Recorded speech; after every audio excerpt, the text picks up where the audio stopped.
중국 태양광 인버터에서 불량 통신 장치가 발견되었다라는 소식이 전해지고 있습니다. 이 인버터는 대표적으로 화웨이가 생산을 하고 있는데, 인버터의 역할은 태양광 패널에서 만들어진 흡수된 햇빛 에너지를 가지고 전기로 변환을 해주는 겁니다.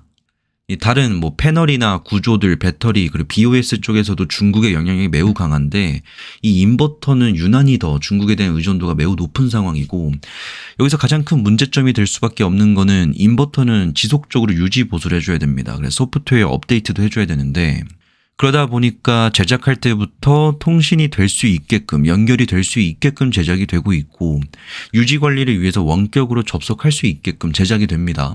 근데 너무 많은 권한을 가져가면 안 되다 보니까 방화벽을 설치를 하는데, 문제는 이번에 해당 제품 문서에 나열되어 있지 않은 불법 통신 장치가 일부 발견되었다라는 겁니다.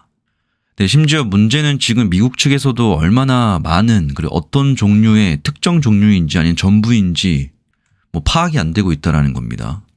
이게 문제는 또 인버터가 단순하게 태양광만 관련이 있는 게 아니라 배터리 사업에도 관련이 있고, 히트펌프, 전기차 충전기에도 사용이 됩니다. 만약에 이게 정말 심각한 문제로 간다라고 했을 때는 미국 입장에서는 계속해서 FEOC로 해외 우려 집단들을 지정하고 중국을 계속 견제해오고 있는데, 이러한 것들이 명분이 되어서 더욱더 강한 압박을 넣을 수도 있다는 겁니다. 지금 미국 언론에서 우려하고 있는 거는 전력망이 불안정해질 수 있다, 인버터를 갑자기 고장이 되어서 못 쓰게 될 수 있지 않냐, 이런 내용들도 나오고 있는데, 좀 더 극단적으로 생각을 해보면 만약에 배터리 내에도, 중국산 배터리 내에도 불법 통신장치나 아니면 불법 장치들이 탑재되어 있다면 도로 위에 돌아다니는 수많은 전기차들이 테러의 매개체가 될 수도 있다는 거죠. 그래서 미국 입장에서는 마음만 먹으면 이러한 명분들을 대면서 굉장히 강한 제재를 가할 수 있긴 한데, 아까 설명드렸다시피 인버터 시장에 있어서만큼은 중국이 너무 많은 의존도를 미국으로부터 받고 있고, 미국 상원 의원들도 2월 달에 외국 적대적 배터리 의존으로부터의 분리법을 발의해서, 그러니까 중국에 대한 의존도를 낮추자라고 이런 법안들을 발의를 했지만, 그리고 또 국토안보부 쪽에서도 배터리를 구매하는 것을 금지하자라고 얘기를 했지만, 아직 이게 공식적으로 제정되지도 않았습니다.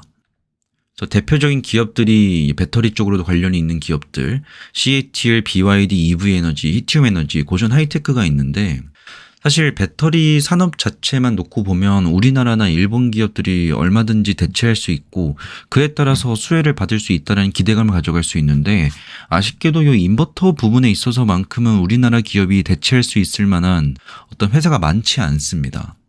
그래서 그나마 꼽아볼 수 있는 게 이런 태양광 사업에 대한 토탈 솔루션을 제공하는 한화솔루션이 가장 대표적으로 수혜를 받을 수 있는 종목이다. 중국산을 배제시킨다면, 그렇다면 한국 걸 쓸 수도 있겠다라는 기대감을 가져갈 수도 있지만, 이게 너무도 압도적인 출하량을 가져가고 있습니다. 심지어 화웨이가 2019년도에 5G 통신 장비 때문에 미국 인버터 시장에서 철수를 했거든요. 근데 여전히 그 외 지역들에서 압도적으로 공급업체로 자리매김을 하고 있고, 심지어 화웨이가 물러나고 배제된다라고 해도 2위권, 3위권, 4위권까지 다 중국 기업입니다. 이런 시점에서는 좀 아쉽습니다. 우리나라 기업들 중에서 이 인버터 사업으로 꽤나 유망하거나 계속 치고 올라가는 기업이 있었다라고 한다면, 이렇게 미국이 중국산 인버터에 대해서 우려를 갖고 있을 때 점유율을 뺏어올 수 있는 그런 아주 좋은 기회가 될 텐데, 그 정도의 단계는 아직은 아닌 것 같습니다. 2023년도 기준인데요. 보시면 점유율을 화웨이, 썬롱, 진롱, 신행 다 중국 기업이죠. 그리고 나머지 기업들이 전체 중에서 대략적으로 한 35%에서 40% 정도의 점유율만 나눠 갖고 있는 거고, 이게 인버터가 출하되고 있는 물량들만 놓고 보더라도 대부분이 다 아시아 지역에서 나오고 있습니다. 그래서 배를 통해서 출하되는 물량만 보더라도 중국 쪽에서 너무도 많은 인버터가 나오고 있고, 미국 측에서도 있긴 하지만 대부분 다 중국입니다. 근데 심지어 21년도부터 22년도, 23년도까지 보시면요, 중국 외 지역들의 비중은 줄어들고 있고 중국 지역은 올라가고 있습니다. 이 말은 계속해서 인버터 시장에서 중국 기업들이 다 해먹고 있다는 거예요. 이런 상황이다 보니까 아까 말씀드린 대로 당장 뭐 배터리 의존으로부터의 분리법 같은 경우에는 그 대안책들이 있습니다. 우리나라 기업들이나 일본 기업들이 메꿔주면 되는 거고, 당장 뭐 단가 측면에서 중국 기업이 너무 싸게 팔기 때문에 쉽사리 옮기기 쉽진 않지만 가면 갈수록 좀 점유율을 가져올 수는 있지만, 요 인버터 시장은 지금 대체할 수 있는 국가나 기업들이 존재하지 않는다라는 겁니다. 그래서 2025년도 기준으로 우리나라 시장에서는 찾아볼 수가 없지만 뭐 솔라 엣지 정도가 있고, 마이크로 인버터 쪽을 본다면 엠페이지 에너지, 뭐 미장에 상장되어 있는 종목 2개 정도가 보입니다. 보시면 인버터 제조업 기업들 중에서 뭐 일본 기업도 보이고, 뭐 이스라엘도 있고, 독일도 있고, 뭐 스페인, 뭐 이탈리아, 중국 외 지역에서도 만들어지고 있긴 합니다. 꽤나 오랫동안 연역을 가져가는 기업들이 존재는 합니다만, 이 기업들이 점유율 다 합쳐도 한 20-30% 남짓 될까 말까입니다. 그래서 우리나라 언론에는 많이 나오고 있진 않습니다. 몇몇 기사가 있긴 한데 미국 언론에는 꽤나 많이 나오고 있고요. 중국 인버터에 대한, 그리고 통신 장비에 대한 의심과 조사들, 이런 내용들 좀 많이 나오고 있습니다.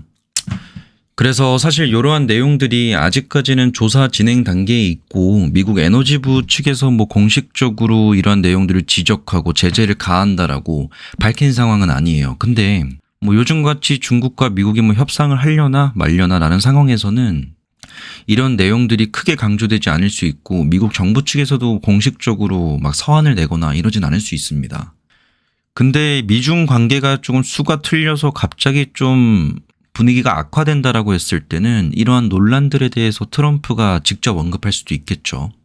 그렇게 했을 때 인버터만 정말 깊게 집중해서 공략을 한 우리나라 기업은 안 보이는데, 태양광 산업을 좀 포괄적으로 진행하고 있는 뭐 하나솔루션이나 뭐 OCI 관련된 기업들은 좀 관심을 받을 수도 있겠다 싶습니다. 이번에 이 내용을 보면서 인버터 관련주 사야지라고 보면서 그간 좀 정리해놨던 종목들을 봤는데, 정확히 인버터만 딱 공략을 하는 기업은 없더라고요. 대부분 다 뭐 패널 쪽이나 아니면 전반적인 시스템 제어 장치에 대한 기술력을 보유한 회사들, 대부분 다 뭐 태양광 패널 이쪽입니다. 일단 오늘 영상은 여기까지고요. 이 태양광 인버터 내용에서 시작이 되지만 사실 이후에도 추가적으로 후속 보도가 나올 수 있는 거는 배터리나 히트펌프, 뭐 전기차 충전기 관련돼서도 이러한 중국에 승인되지 않은 제품 문서에 등록되어 있지 않은 장치가 탑재되어 있다라는 것들 때문에 FEOC 규정이 조금 더 강화될 수 있지 않을까, 이런 생각이 좀 듭니다. 오늘 영상 여기까지입니다.